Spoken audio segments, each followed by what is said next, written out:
Hello my lovelies, and welcome back to me, Rob, here at Kickback Garage, and welcome to this month's scooter news.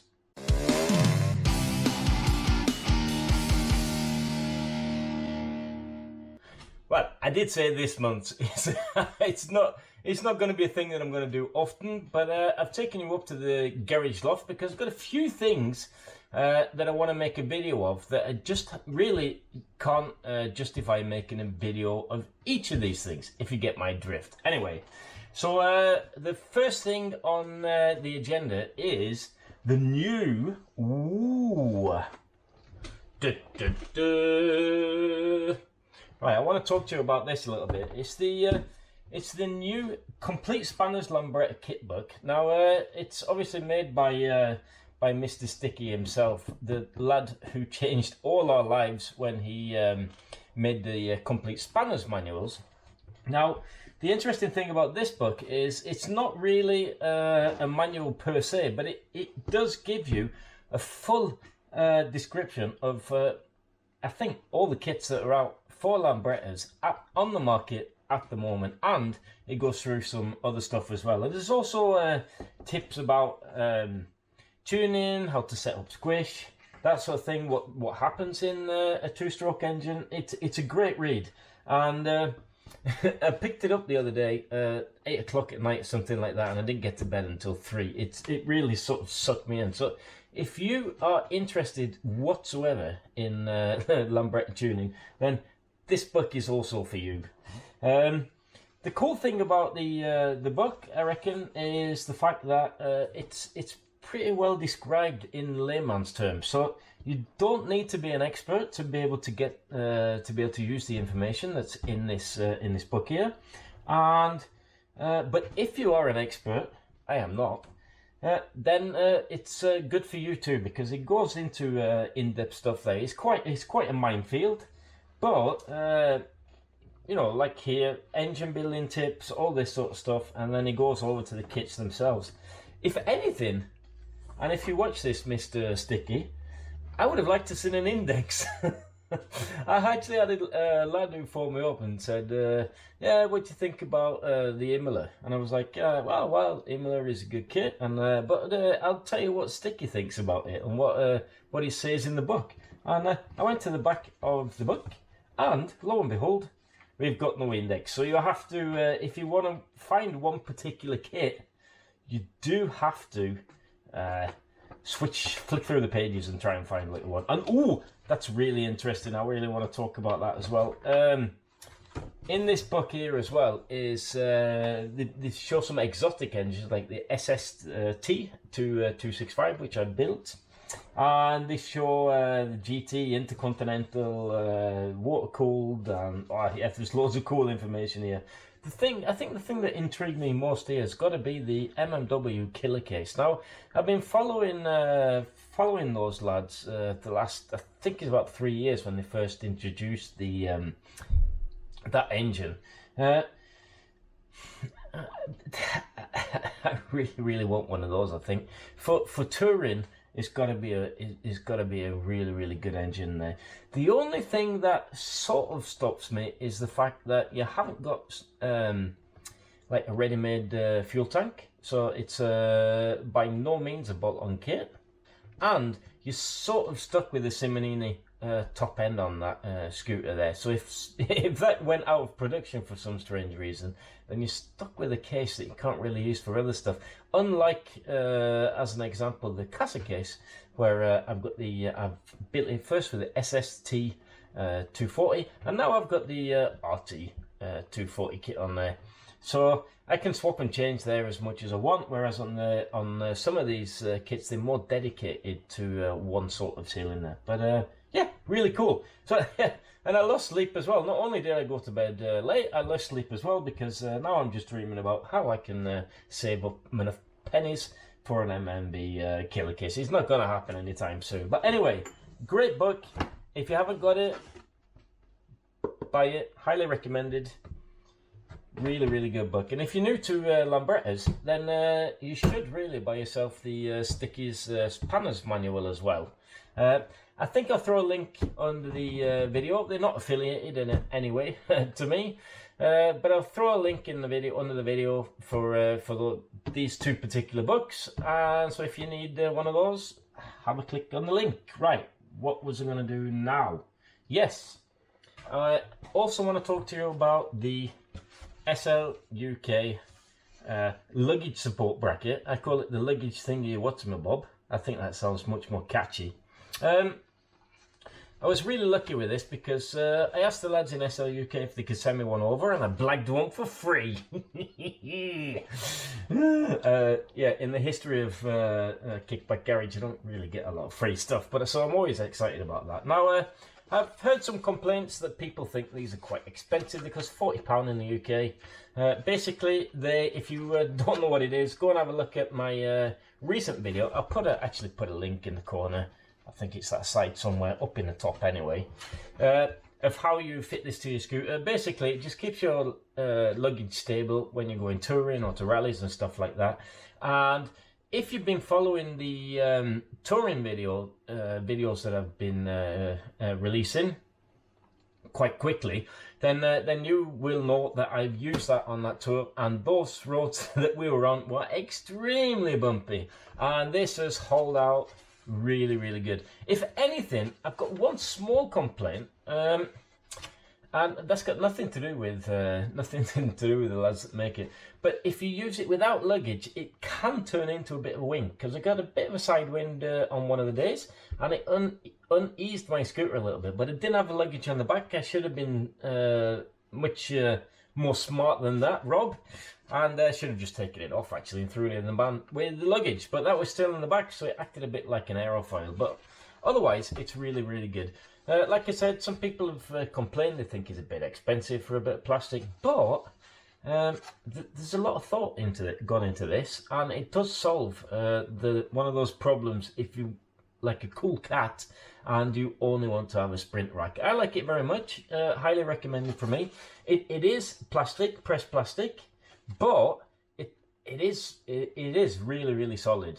So yeah, it's not as flimsy as you might think. And like I said, if that can survive the roads over here in Norway, then it can survive anything. Yeah, I love this. Really good. Now this is something I really, really need to talk about. I've had this box for 2 or 3 months or something like that. I was going to make a separate video of this, of the parts that are in here. And these parts were sent to me by a chap called Rob Scooter John, and that did sound loopy, didn't it? The cool thing about Mr. Scooter John is that I used his CDI brackets on the very first TV 175 Series 2 that I used, and he's still in business. He cut down on production. He made them at home, these things, or at work, or wherever it was. And now this chap is retired, and he's bought himself a mini machine park, and he makes these in his shed at home. Now, problem being, he does not have a website. So if you want to get hold of some of these bits, they come definitely with a Kickback Garage seal of approval. You're going to have to go to Lambretta Upgrades, because I know that they sell them there. I found them on the internet there. So he's done a couple of things since the last time I bought parts off him. This is exhaust bracket. I've used this myself. It's a special 3-point exhaust bracket, so you don't have to use the 2 points as normal. And got a big proper rubber buffer. These are for the JL type exhaust. Excellent bit of kit. He's been doing those for years. I had one myself, like I said, when I had a JL. And he sent me some other stuff. And these I've already got on both my scooters, the Series 1 and the Series 2. It is the CDI ignition kit.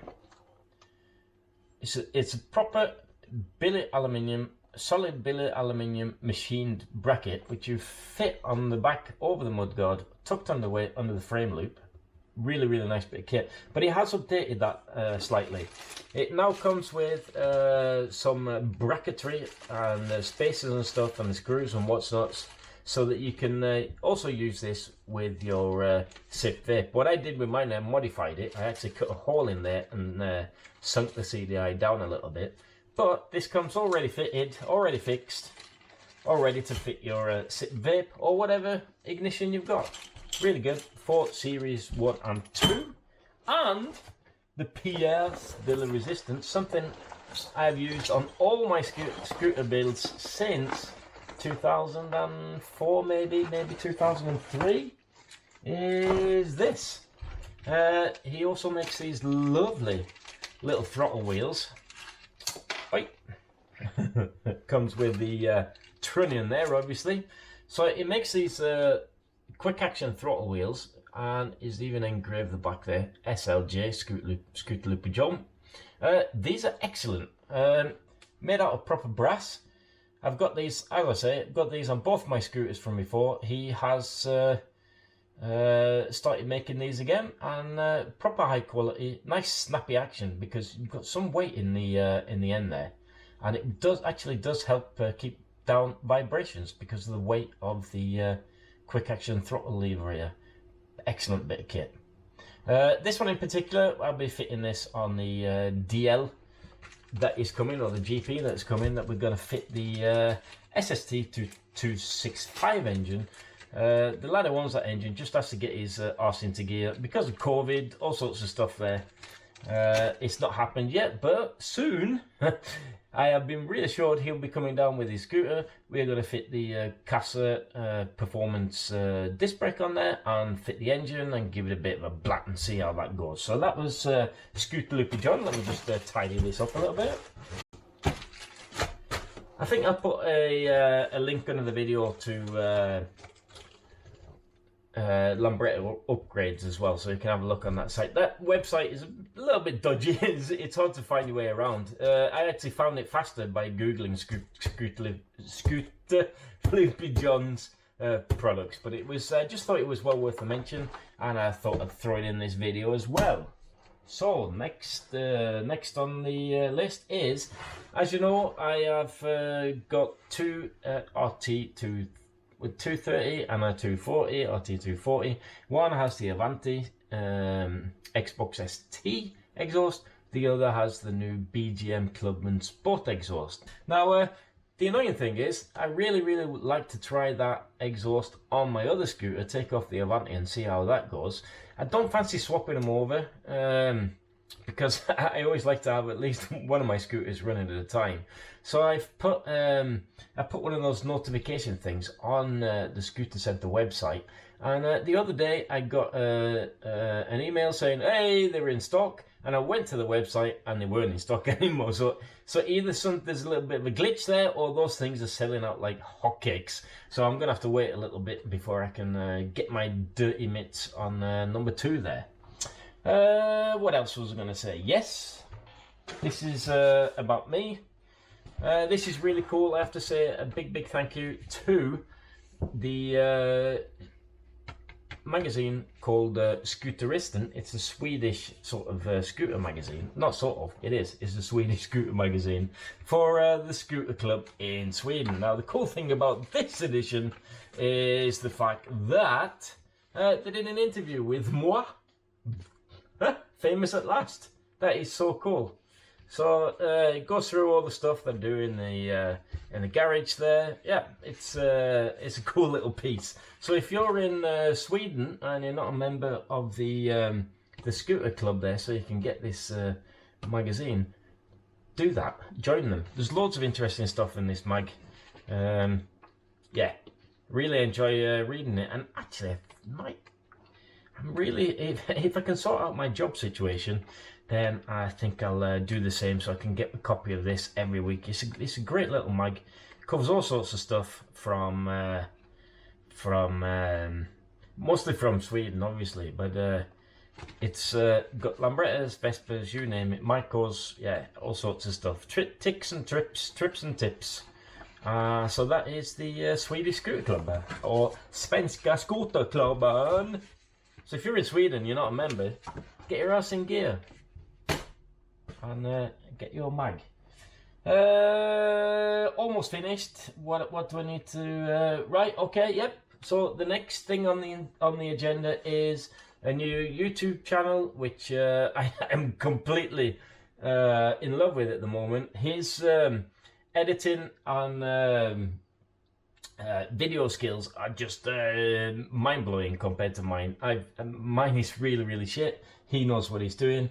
The scooter channel is called Cobweb Garage, almost Kickback Garage. Well, okay, we'll let that slide. And he, at the moment, he is building a Lambretta. He's got plans of doing all sorts of stuff, throwing electric engines and stuff. He's definitely out of the box, but his camera work and editing skills are just top notch. And they're worth a try. They're worth a watch. Very entertaining. I love that channel. Well done, mate. Good job. Before I go, I'd like to just have a couple of shout outs. Who was I going to shout out to? I have to get my shit together here. I obviously need to give a shout out to Jörgen from Stockholm Lambretta Club. Sent me some very nice, pretty retro stickers there. Thank you very much, sir. And some patches. Ooh, very nice. I really appreciate that. I've put one of these on my scooter, and obviously some of these have to go onto the wall. I love free shit, so if you send me free shit, you get a mention. And another cool thing I got was this. Hey! There's a big sticker. I got some small ones too. I've got the small one on the Series 1. And this is from Rockingham Crusaders. And guess what? They're all the way from Australia. So total international fame there. So this big sticker here is going to find itself on my backdrop for my messing around in the garage videos. Thank you very much. Thank you very much. Your name was Mark. Thanks, Mark. I appreciate it, mate. Very cool. So that's all for today on this episode of Kickback Garage. Don't forget, if you haven't seen my touring videos, if you're just going to watch one of those, then watch part 4. I used ages and ages editing that video, and got the old 360 camera out, and I gave it a whiz over the mountains. I really love that video. I've seen it 11 times already. Myself, and I don't normally watch my own videos, so check that one out. I'll put a link in the corner. I can never figure out if it's left and right, but it's up there. That's the link to the video. Go and watch that. Even if you're not interested in scooters, you should think that's quite a good video. The views are breathtaking. Future of the channel, like I said, we're going to do the SST. I might actually do a video on SIP's customer service. I've waited 3 months now. I haven't got an answer from him on the headset bearing kit that I bought from him. That has I've sort of demanded a refund, and I have thrown some EU rules of what's it called, internet commerce at them, and yeah, and they don't like answering their emails. I did get one reply where it asked which scooter I had, and then nothing. So what I think I'm going to do there is, if I get time, I'll turn on the camera and I'll actually phone up customer service and see how that turns out. That could be an interesting watch. Don't forget, if you want to support the channel, do the old like, subscribe, all that sort of stuff. Click the bell, buy t-shirts and caps. You can buy me a coffee. That all goes towards microphone stuff and memory cards. Another thing that's coming up is I'm going on a rally. I'm going to be filming that as well. I'm going to do it slightly different. I'm going to do it sort of like the touring video. Hopefully, if this goes off, I want to interview some scooterists up there with their scooters, and I can put those at the end of future videos so that they'll pop up from time to time. And yeah, I love you and leave you. Thanks for watching. Ta-ra!